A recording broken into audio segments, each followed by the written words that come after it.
Hey there, y'all, and welcome to today's Daily Down and Dirty.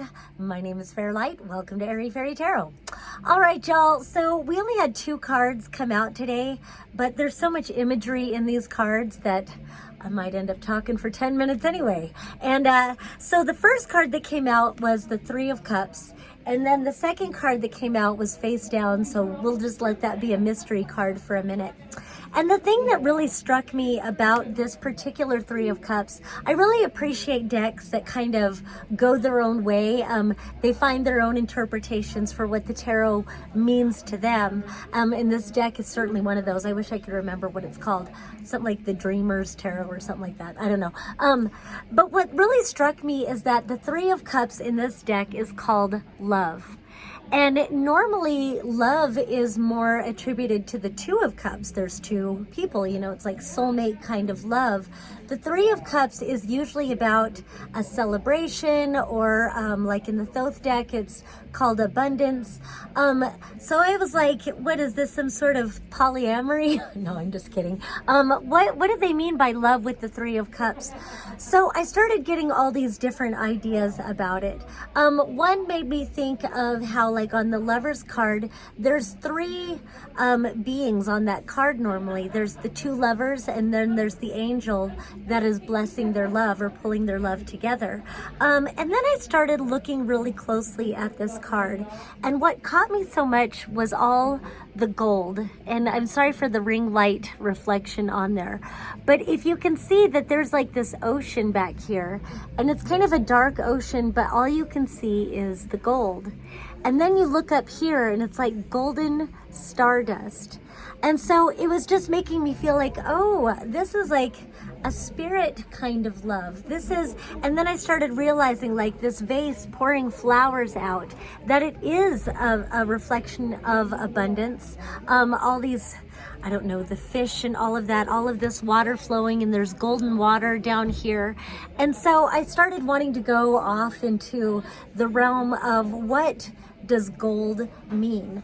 I know that myself, I do light work, and so I will visualize golden light like a liquid light pouring into my aura. And golden light can heal. It can actually repair your aura. And I have like a little saying when I'm sitting, you know, allowing the visual of the liquid golden light pouring down from the sun into my aura. And I'll say, please reveal, heal, and seal any and all portals, holes, rips, tears, wounds, anything in my auric field.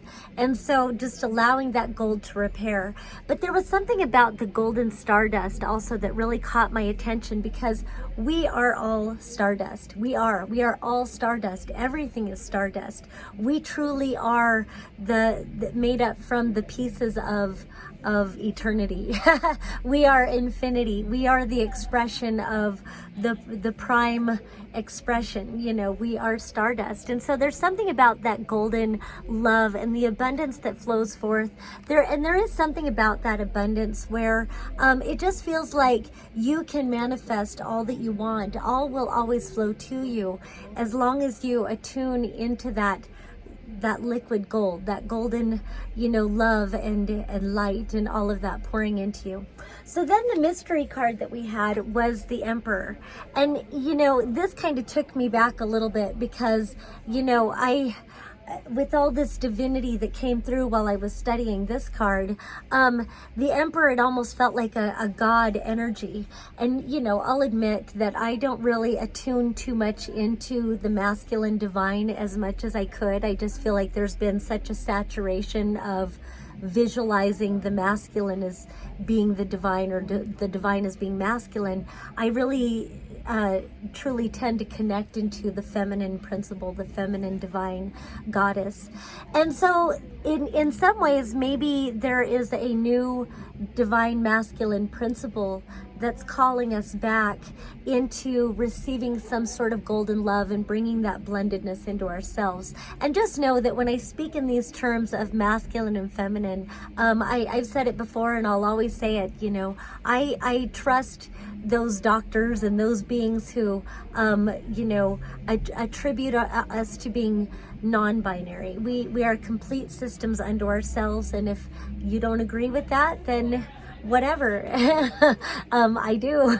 I believe we're complete systems unto ourselves. My own guides have said, look at a battery. In order for it to function, it has to be equal parts masculine and equal parts feminine. The masculine is considered the positive or the activating energy. The feminine is considered the negative or the receiving energy. And isn't it interesting, I'll go off on my little diatribe here, but isn't it interesting that in the paradigm that we're moving away from, the indoctrination has really stated that the feminine needs to give. The feminine must be the giving all the time, when truly the way it naturally works is that the feminine is the receiver. Even in sex, the feminine is the receiver. And so I'll come back to the card for those of you who are still with me. So what really caught me is, again, the golden light of the sun, the golden light of the sun, the gold over here underneath this ram over here, even this golden cross, which the cross represents the sun. If you know the true origin, it's that center point of the sun. And so there was something about standing in that empowered expression, because then we get into quantum theory and we recognize that creator being is what we are. It's not something outside of us, it's all that is. Quantum theory tells us the entire universe at the quantum level is all one unified field.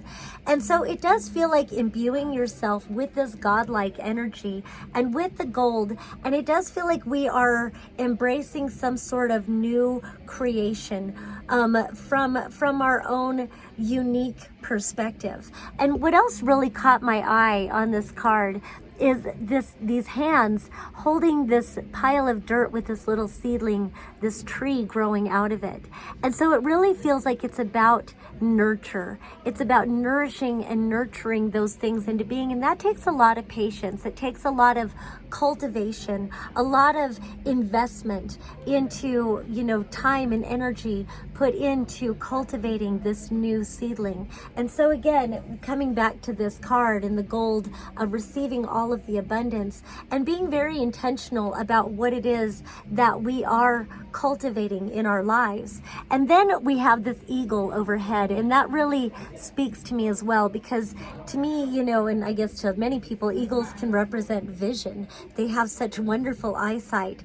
And so eagles, they represent having that clear vision and really moving towards the target that you truly wish to, wish to land upon, what you are manifesting into your life. And so I really like the combined energies of all of these, with having a clear vision of what it is, but then also having that nurturing energy and that healing energy of the gold to see. And something about the sun also, about the sun rising and the sun setting, and really allowing that time to pass so that we can nurture that which is most nourishing for us into our lives. And that is how we are the emperor of our own divine manifestations.